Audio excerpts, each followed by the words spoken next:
Hello students, I am Ritin Dauliya, your NEET chemistry mentor. और students, आज अपन शुरू करने जा रहे हैं आपका next part, that is about the quantum mechanical model of an atom. हाँ जी, लास्ट प्रीवियस पार्ट तक हम लोगों ने क्वांटम नंबर्स बहुत अच्छे से डिस्कस किए थे, और जब वो क्वांटम नंबर्स डिस्कस किए थे तब मैंने आपको बताया था कि हमें अब आगे रिवील करना है हाइड्रोजन एटम की तरफ। क्यों? क्योंकि यहाँ से आपको क्वांटम मैकेनिकल मॉडल पढ़ना होगा श्रोडिंगर इक्वेशन को रिलेट करते हुए। सो फॉर दिस पार्ट यहाँ आपको किसके लिए बात करनी है? One electron species that is hydrogen atom. और यहाँ आप पढ़ेंगे quantum mechanical model of an atom that is all about the hydrogen and their Schrodinger part of equation. तो स्टार्ट करें अपना पार्ट। आइए, अब इस मॉडल में सबसे पहले, क्योंकि ये मॉडल जो है, देखिए, as the word indicates model doesn't mean it's somehow a model of today's genre. ये मॉडल है केमिस्ट्री के, और इन केमिस्ट्री में इन्होंने क्या काम किया तो सुनिए। For a system such as an atom, A molecule whose energy does not change with time। किसके लिए बात हो रही है? उस मॉलिक्यूल के लिए जिसकी एनर्जी टाइम के साथ साथ चेंज नहीं होगी। तो यहाँ पर हमने एक श्रोडिंगर इक्वेशन अप्लाई की जाती है, that is what H cap psi is equals to E psi। अब आप कहेंगे ये नई चीज क्या है, तो याद रखना है this H cap is your Hamiltonian operator. 1 to 1 सारी चीजें बताई जाएंगी। अभी एक बार सुनो कि कौन सी चीज कैसे क्यों कहां है। इसको कहा जाता है Hamiltonian operator. psi is your wave function and E is the energy in respect of electrons. तो कोई दिक्कत नहीं है होपफुली। अब यहां H इज क्या है? It is an mathematical operator known as Hamiltonian. तो सबसे पहले सिर्फ एक बार ये याद करो कि जो मिस्टर श्रोडिंगर थे, इन्होंने क्वांटम मैकेनिकल मॉडल के लिए ये इक्वेशन दिया था जिसको आप कहते हैं H cap psi is equals to E psi। Psi is your wave function and E is the total energy for an electron for that particular molecule that doesn't change with time। चलिए next, the total energy of the system taking into account the kinetic energy of all the subatomic particles। Total energy को आप किससे relate कर रहे हैं? सारे सब atomic particles की काइनेटिक एनर्जी से, यानी कि nuclei, electron and so on, इन्हीं की बात होगी। न्यूक्लियाई के अंदर जो है और इलेक्ट्रॉन्स जो है हमारे। अब जो इंपॉर्टेंट बात है वो क्या है? Attractive potential between the electrons and nuclei. Electrons और न्यूक्लियाई के बीच में एक तो है अट्रैक्टिव पोटेंशियल की बात, दूसरा क्या है? Repulsive potential. और वो किसके बीच में है? Electron and nuclei individually. तो इस बात को याद रखना। सो इस इक्वेशन के लिए हमें क्या होता है कि हमें यहाँ पर E और psi की वैल्यूज मिल जाती हैं, मींस वेव फंक्शन और एनर्जी। और इन द एंड हमें यही तो फाइंड आउट करना है, total energy of an electron for that particular molecule that does not change with time. तो आइए अब यहां हम इसको किस पर अप्लाई करेंगे? हाइड्रोजन एटम के ऊपर, बिकॉज हम लोगों ने पहले ही पढ़ा है फॉर वन इलेक्ट्रॉन स्पीशीज, और you can say hydrogen like species that contain one electron in the outermost shell. Clear है बात? तो यहां हम किसकी बात कर रहे हैं? हाइड्रोजन एटम की। तो देखिए श्रोडिंगर के अकॉर्डिंग क्या है? When Schrodinger equation is solved for hydrogen atom, the solution give the possible energy levels. Okay. The electron can occupy and corresponding wave function, जिसको आप किससे रिप्रेजेंट कर रहे हैं? psi से, of the electron associated with each energy level। यानी इसका मतलब क्या है कि हर एनर्जी लेवल के लिए आप पर्टिकुलर psi वैल्यूज यहाँ पर असाइन करेंगे और in the end total energy आप कैलकुलेट कर लेंगे। तो चलो देखते हैं। अब ये जो क्वांटाइज्ड एनर्जीज हैं, इनको आप क्या कह रहे हैं? Wave function. और ये कैरेक्टराइज्ड किससे हुई है? वही 3 क्वांटम नंबर्स जो मैंने आपको इनिशियल में पढ़ाए इससे पहले वाले सेशन में। अपन ने डिस्कस 4 क्वांटम नंबर्स किए थे, N, L, M, S, लेकिन यहां इन श्रोडिंगर के लिए for hydrogen atom 3 quantum number के सेट की बात की जाएगी, that is principal quantum number that is represented by N, azimuthal is L and magnetic is N। बात समझ में आ गई?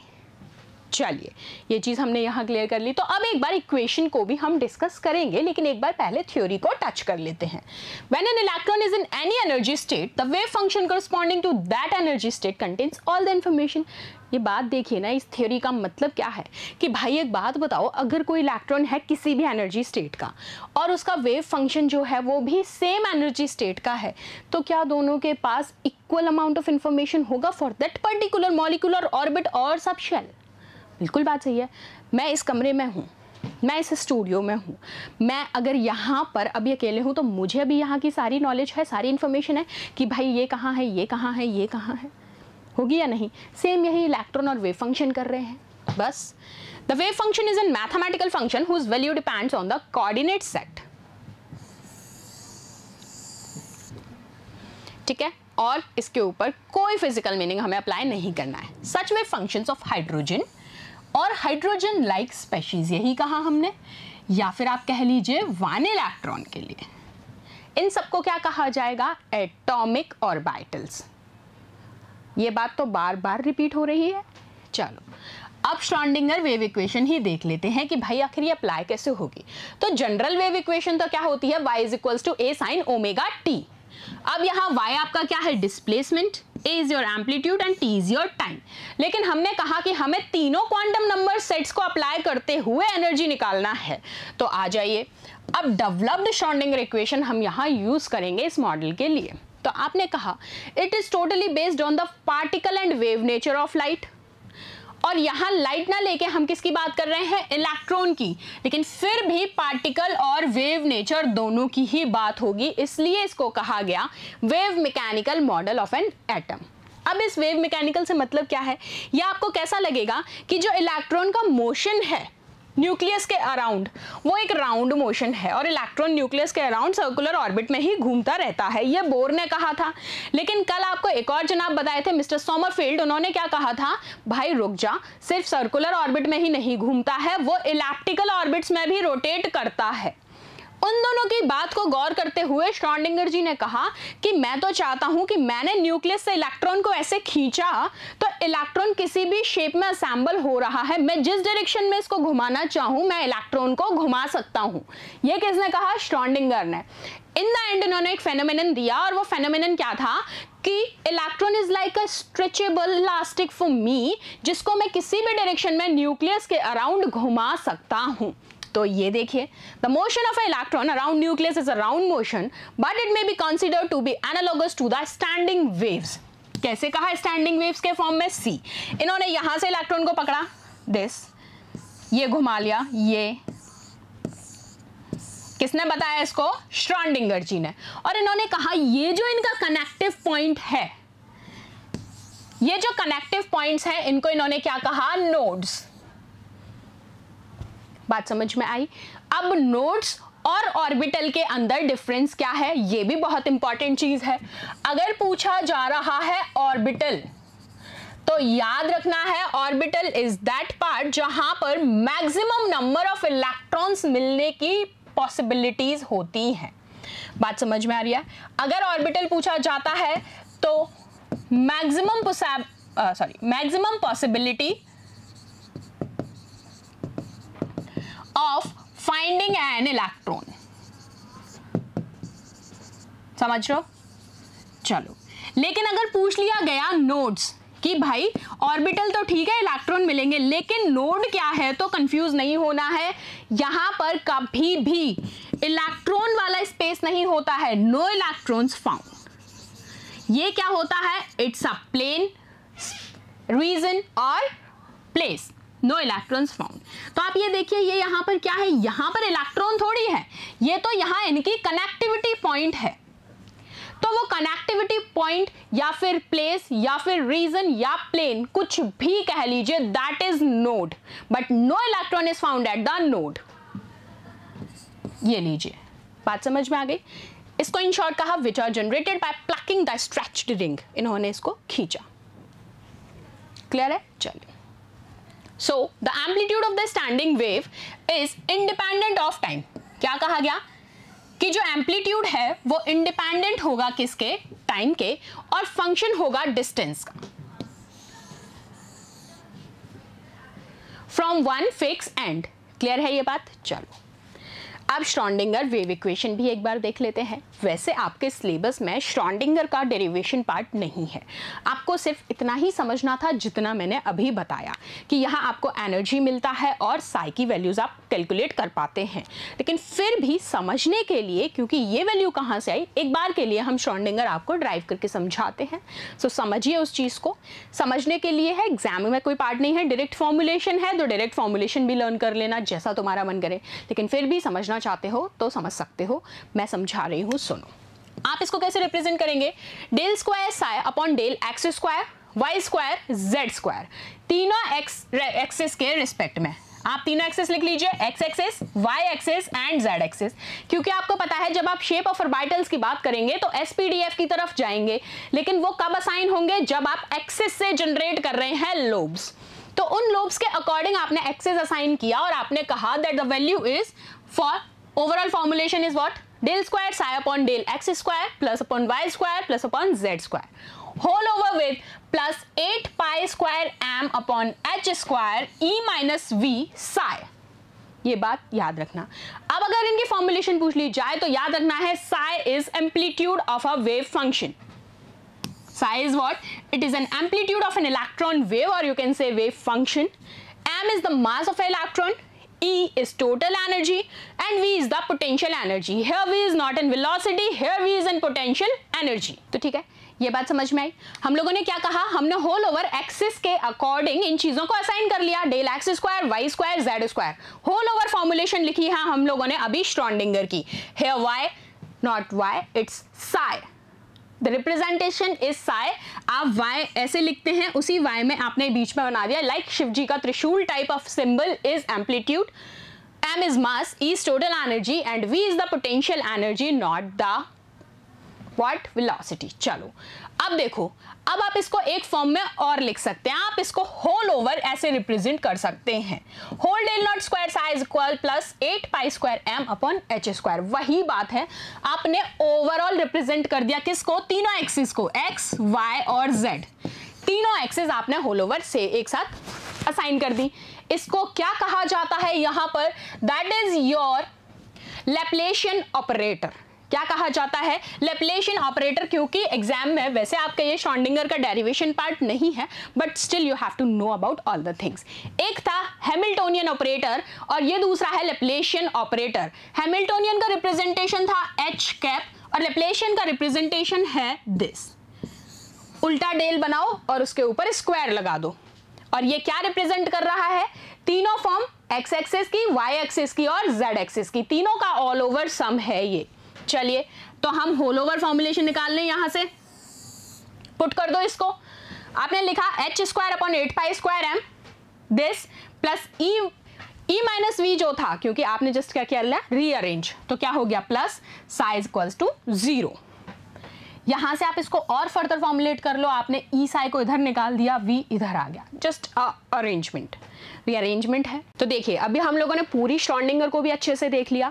हमें श्रोडिंगर का इतना ब्रीफिंग नहीं है आपके एनसीईआरटी के अकॉर्डिंग, लेकिन फिर भी एक बार आपको फॉर्मुलेशन पता होना चाहिए। क्यों? क्योंकि जब आप न्यूमेरिकल टर्म में यूज कर रहे हैं तो you have to know about all the things जो कि श्रोडिंगर इक्वेशन में यूज की जा रही हैं। इसी का एक और फॉर्म मैंने आपको बताया हम किस तरीके से लिख सकते हैं, that is S psi is equals to E psi. अब यहां पर जो h है वो क्या है? लीजिए, h is equals to minus h square upon 8 pi square m del square plus v। अब इस डेल स्क्वायर को लेके यहां कंफ्यूज नहीं होना है कि मैम ये तो उल्टा डेल स्क्वायर बना हुआ है। बिल्कुल ये यहां पर इसी तरीके से प्रेजेंट किया जाएगा, क्योंकि मैं आपको बता चुकी हूं ये क्या है, it's in sum of all the 3 coordinates, sum of all the 3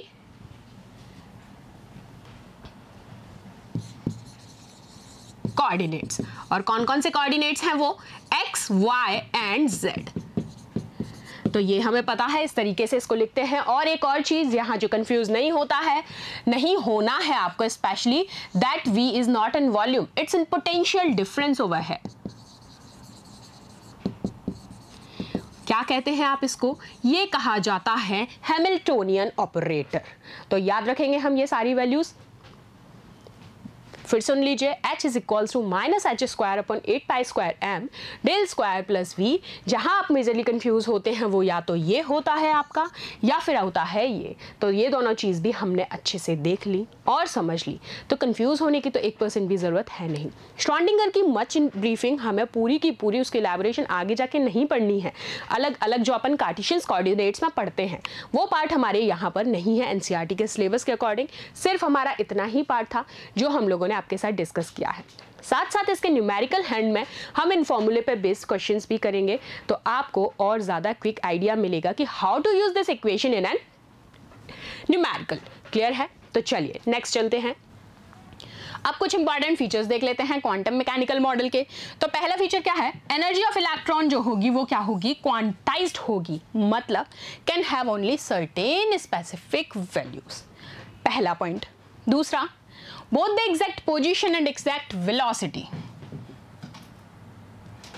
exact position and exact velocity जो है इलेक्ट्रॉन की वो डिटरमाइन नहीं हो सकती एक साथ। तो ये बात याद रखनी है, बहुत इंपॉर्टेंट है।